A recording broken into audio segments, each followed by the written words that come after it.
Hello and welcome to Karting Live TV, back at Al Ain Raceway in marvellous Abu Dhabi for round 1.2 of the UAE RMC. Great racing yesterday, and I'm sure we're going to get race racing today, and I'm going to have a quick chat with my very good friend, Mr. Joe Bradley. Now, Joe, the one thing we have to say is we're in the Emirates. It's very, very different from the UK. How does that affect, you think, the karting when we come here and see these different conditions? Well, I've yet to see a set of wet tyres, Nick. It's a lot different to the karting that we usually see on Karting Live TV. The weather is less of a factor. Changeable weather is less of a factor, but the weather is still a factor. All right, it's cooled off since 2 weeks ago. We were here for the Invitational. It was 41 degrees on that Sunday. Well, it's cooled off to a balmy 38 degrees this weekend. However, look at the challenge that brings. Management of tyres, massive factor. They're on exactly the same tyres that we normally see on Rotax in Rotax racing. But then there's the human element, the element that we take for granted. The drivers, some of which are only 8 years old. And in this heat, the physicality of the Al Ain circuit, it's going to be a factor. It's not easy. There's a challenge there. If it was easy, you and I would still be doing it, Nick, and we're not. We're in our air-conditioned splendour, just chatting about it with Henry and I.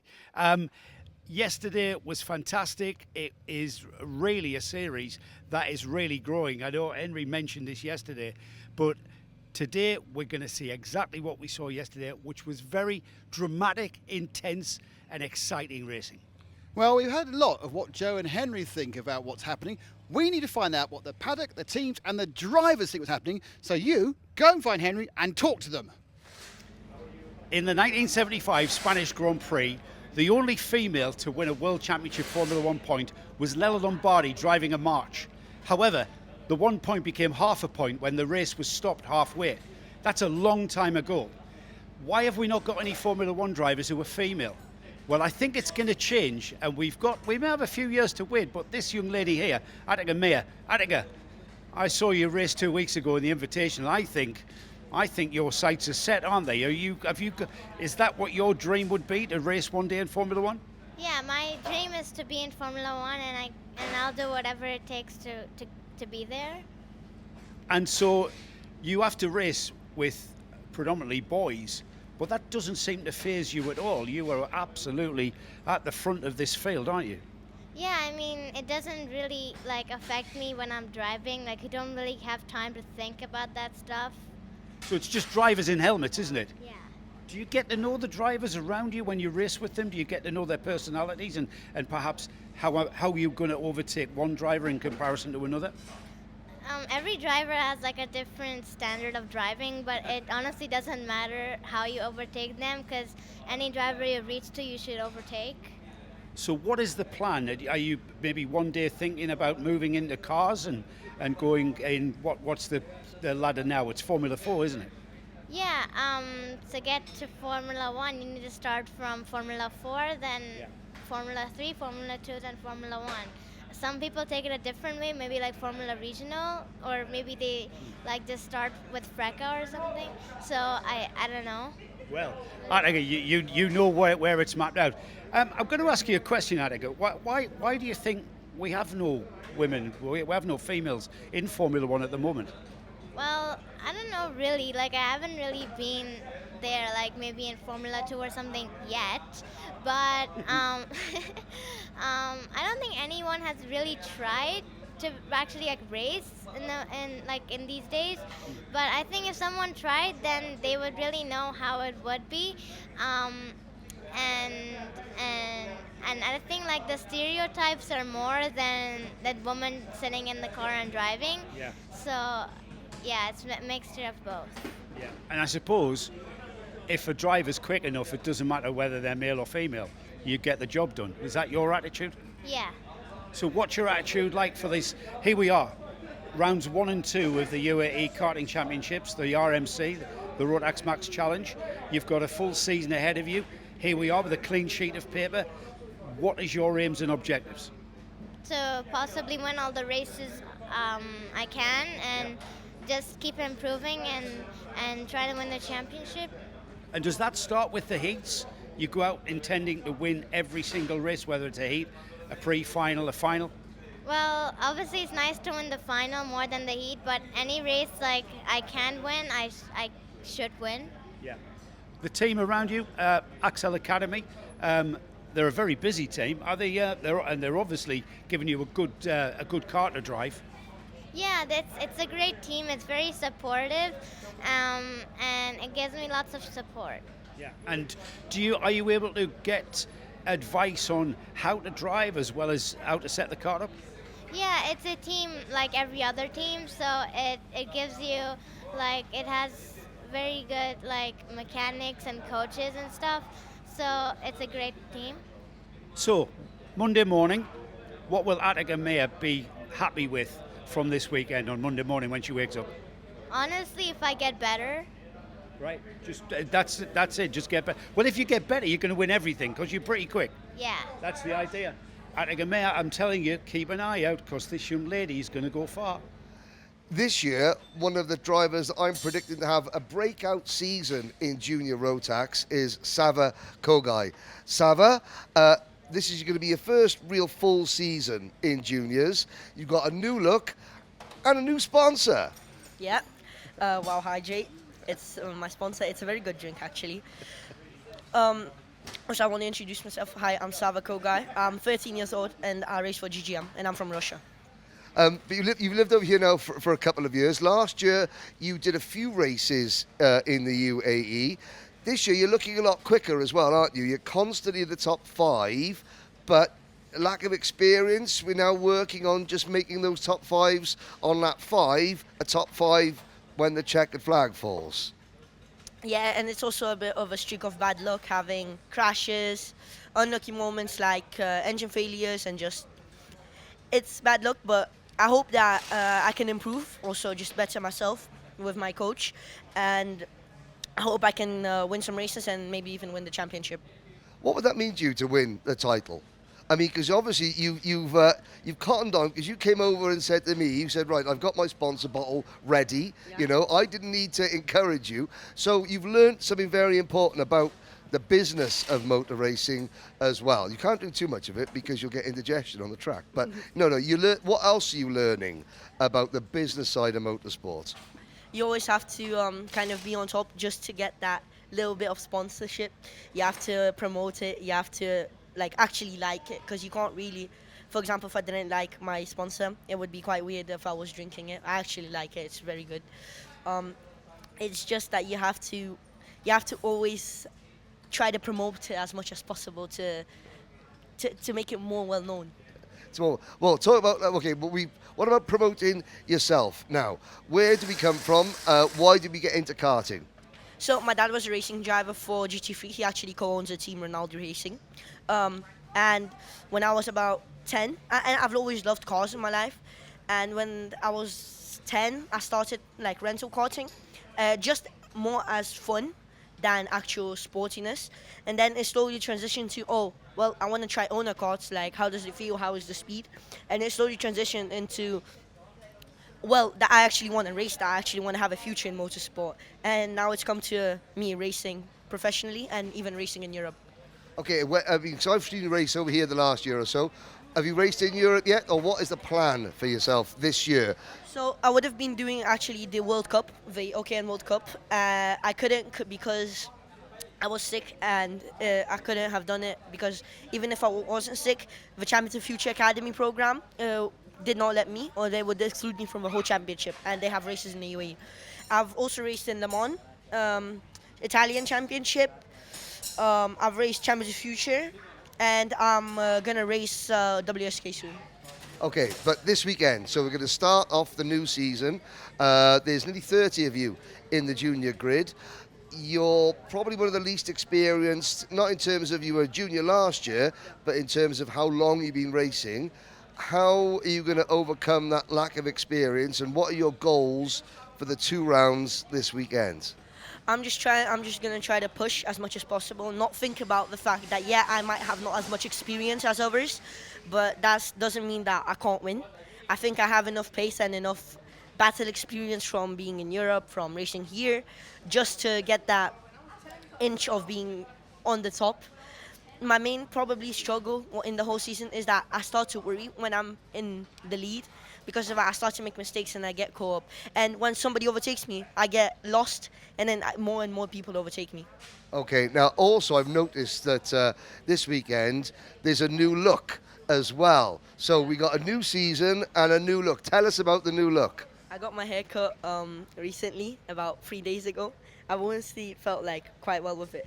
And it's also easier because I don't have to wear a balaclava anymore. And it's less hot outside, so it's quite good. Okay, so you learnt a lot, but of course, and you've got your Wow Hydrate to keep you hydrated as well. Good luck. Thank you, sir. You may hear us often say at the end of a race, these results are provisional, and that the competitors have to get all of their carts put through an inspection, a tech. Well, here we are. Gary Walker here, who's our chief official Rotax technical inspector, and at the moment we're dealing with exhausts that have come off basically the Rotax field. Every exhaust, this is their final practice session, and every exhaust will be inspected by Gary and then sealed by his colleague Graham, which we'll see in a little while. But all of the exhaust dimensions, the measurements, how the exhaust behaves is all regulated, and Gary here has all the tools of the trade. Gary, I just want a quick word with you before we then have a look at what you do with the exhaust. Surely there's not that much performance enhancement in exhaust, for instance. I mean, I'm not even going to begin to start with engines, but exhaust here, why so important? It's important because we've found lots of modifications through months of checking different things. One exhaust we found from a different country, we've got holes drilled from the opposite side, and we can only find that using a camera on the opposite side. The performance gain would be immense. Right. The gases wouldn't be passing through the actual wadding or the baffle, it'd be coming straight through. So it's like making the hole bigger at the bottom, which we've measured with the blade. And in such a tight formula class like Intermax, Minimax, Micromax, where the engines mean a lot because of their restriction, any marginal gale would turn out to be huge on track. Yeah, exactly. When you restrict something, it makes it more important to get everything correct. So if that measurement is exact as much as they can, that's what they're all looking for. And then the new wadding, everybody's same as the way as they started in the beginning. There is no difference between each driver. They've got the same exhaust, same wadding. And the thing about this UAE RMC Championship, the Rotax Max Challenge, is the consistency in the policing of these regulations. Because as a competitor, that's all competitors want to see. They want to see consistent inspections and consistent policing of all of the regulations, not just the technical ones, but the sporting as well. Yeah, and the engines are obviously only built at Al Ain Raceway. The engines are to tight tolerances and they're sealed twice. We'll show you probably later on in the day where the two seals come in.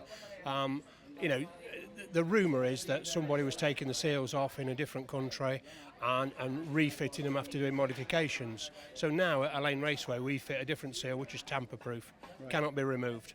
Right. So that's just on rumour. You didn't really need the evidence. You went, right, we're going to implement measures. We'll close the door. Yes. We'll close the door.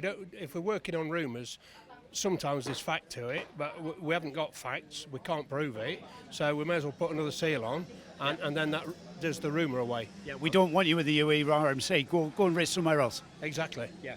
So, wherever you want to race, you won't be coming here unless your engine's built here and sealed and checked with us. Yeah. That's it.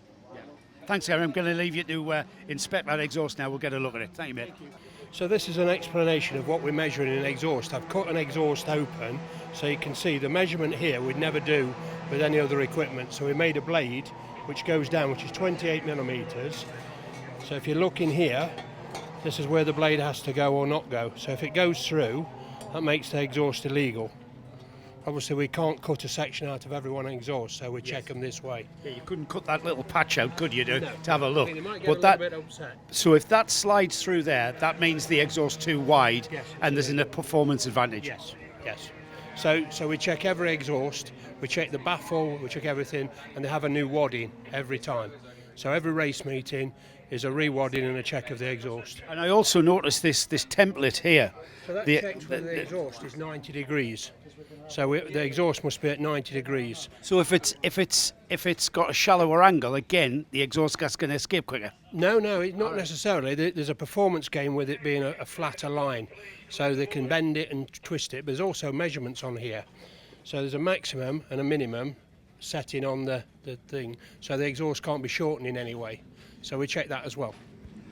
By shortening the exhaust, getting the exhaust gas out quick, does that not affect back pressure? I'm beginning to disappear up my bottom here, aren't I? So the issue is, like on TKM, they used to shorten and lengthen exhaust with the flex. So the same principle occurs. It's two-stroke, so you're adjusting it so you get the performance lower or higher in the range. So that's why we check all the exhausts. Right. So when Gary's happy with the exhaust, it's handed back to the team. Here we see some fresh wadding. He mentioned wadding, didn't he? Here it is, the fresh batch of wadding being pressed down to be able to get it in there, into that exhaust pipe, exhaust tube. And from this point, we move back to the scrutineer's desk when we've got that wadding in there.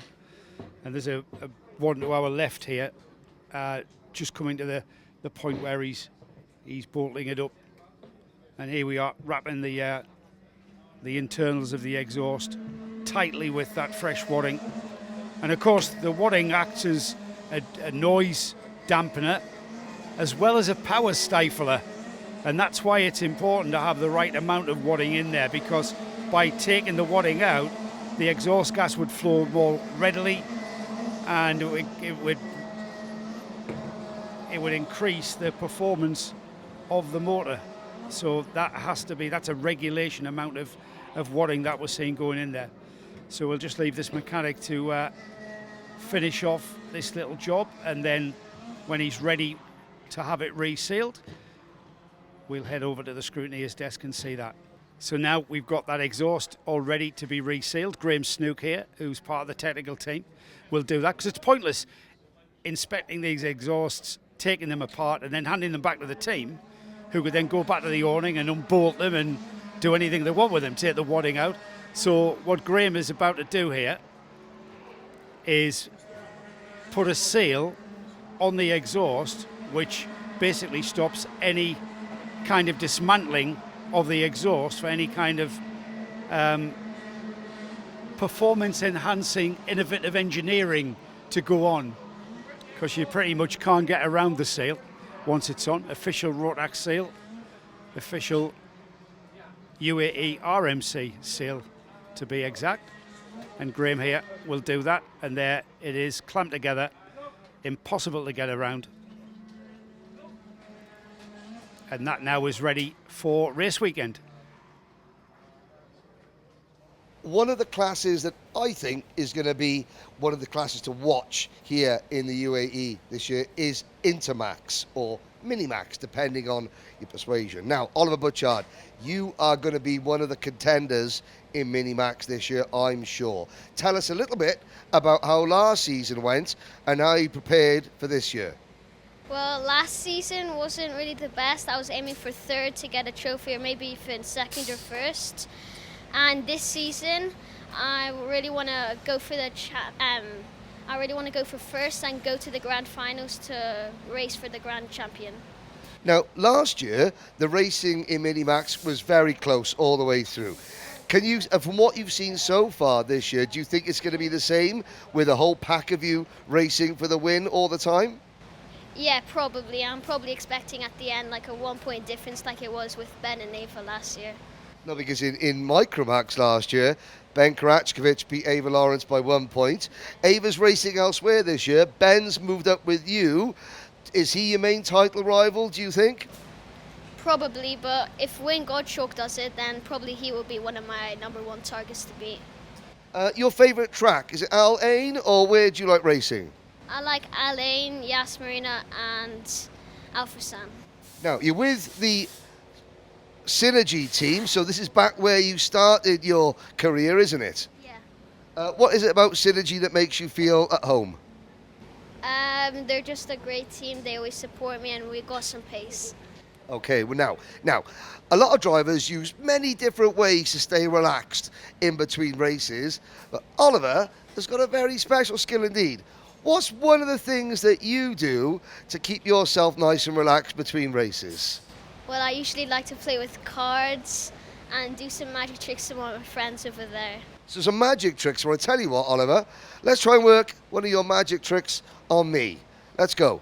Okay. So here we are then in the Synergy Magic Circle, as it were. We've got Max and Cameron, our eagle-eyed spectators. Right, Oliver, talk us through what I need to do. Well, all you have to do, I'm going to show you a card. You have to hold it, do not look at it. I'm going to pick a card, I'm going to hold it, and hopefully it changes. Okay, so I'm not allowed to look at the card, no? No, don't. Are you allowed to show the camera the card? Nope.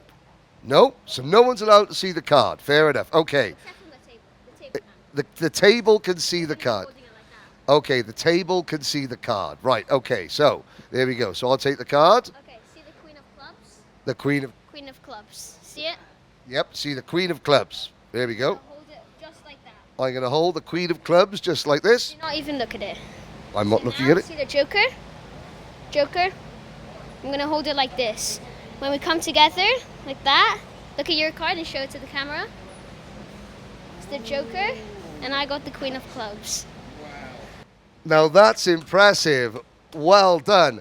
Well, I tell you what, you made those cards switch places. How easy is it for you to make your go-kart switch places for you to take the lead this weekend? Should be pretty easy.